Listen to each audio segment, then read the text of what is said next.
இவெல்லாம் இந்தியாவுக்கு வேர்ல்டு கப்ல முக்கியமான பிளேயர் கிடையாதுன்னு ஒதுக்கப்பட்டு பெஞ்ச் பண்ணப்பட்ட ஒருத்தர் தான் இன்னைக்கு டோட்டல் இந்தியன் கிரிக்கெட் டீமையும் T20 வேர்ல்டு கப் செமிஃபைனலுக்கு சோலோவா கூட்டிட்டு போயிருக்காருன்னு சொன்னா நம்புவீங்களா? This is 100 days 100 success stories day 49.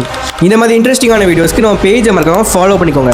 1994ல கேரளால உள்ள திருவனந்தபுரத்துல சஞ்சு சாம்சன் பிறக்கிறாரு. ஒரு போலீஸ் கான்ஸ்டபிளா இருக்கிற சஞ்சுவோட அப்பா சாம்சன் விஸ்வநாத் கிரிக்கெட் மேல இருக்கிற இன்ட்ரெஸ்ட்னால தன்னோட பையனையும் ஒரு பெரிய கிரிக்கெட்டர் ஆகணும்னு ஆசைப்படுறாரு. அந்த டைம்ல கேரளால கிரிக்கெட்டுக்குன்னு பெருசா இன்ஃப்ராஸ்ட்ரக்சர் இல்லாததுனால தன்னோட பையனுக்காக டோட்டல் ஃபேமிலியும் கேரளால இருந்து டெல்லிக்கு ஷிஃப்ட் ஆறாங்க. அங்க சஞ்சு சாம்சனுக்கு கிரிக்கெட்ல நல்ல ஃபியூச்சர் இருக்கும்னு நினைச்சா அங்க டெல்லியில இருக்கிற பெரிய பாலிடிக்ஸ்னால டெல்லியோட அண்டர் 13 டீம்ல கூட சஞ்சு சாம்சனால செலக்ட் ஆக முடியல. இதுல அப்செட் ஆன அவரோட அப்பா தன்னோட போலீஸ் வேலையை ரிசைன் பண்ணிட்டு அவரோட பையனுக்காக ஃபுல் டைம் கோச்சா மாறினது மட்டும் இல்லாம டெல்லியில இருந்து டோட்டல் ஃபேமிலியும் கேரளாக்கு போறாங்க.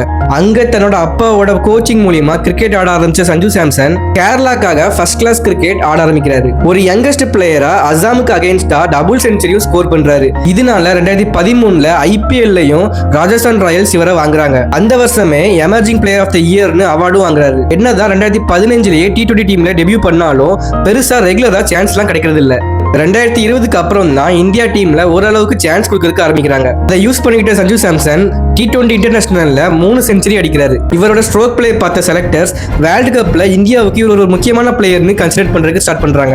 ஆனா இந்த வேர்ல்டு கப்புக்கு முன்னாடி இந்தியா vs நியூசிலாந்து 5 மேட்ச் சீரீஸ்ல பெருசா சஞ்சு சாம்சன் ஸ்கோர் பண்ணாததுனால வேர்ல்டு கப்ல ஸ்டார்டிங் 3 மேட்சுமே பெஞ்ச் பண்றாங்க. அப்படி எல்லாராலையும் டவுட் படப்பட்ட சஞ்சு சாம்சன் தான் இன்னைக்கு வெஸ்ட் இண்டீஸ் கூட பயங்கரமான ஒரு ரெஸ்பான்சிபிள் இன்னிங்ஸ் ஆடி டோட்டல் இந்தியன் கிரிக்கெட் டீமையும் வேர்ல்டு கப் செமிஃபைனலுக்கு கூட்டிட்டு போயிருக்காரு. இந்த 97 நாட் அவுட் ஒரு நாக் மட்டும் கிடையாது, சஞ்சு சாம்சனோட ஒரு ஸ்டேட்மெண்ட்.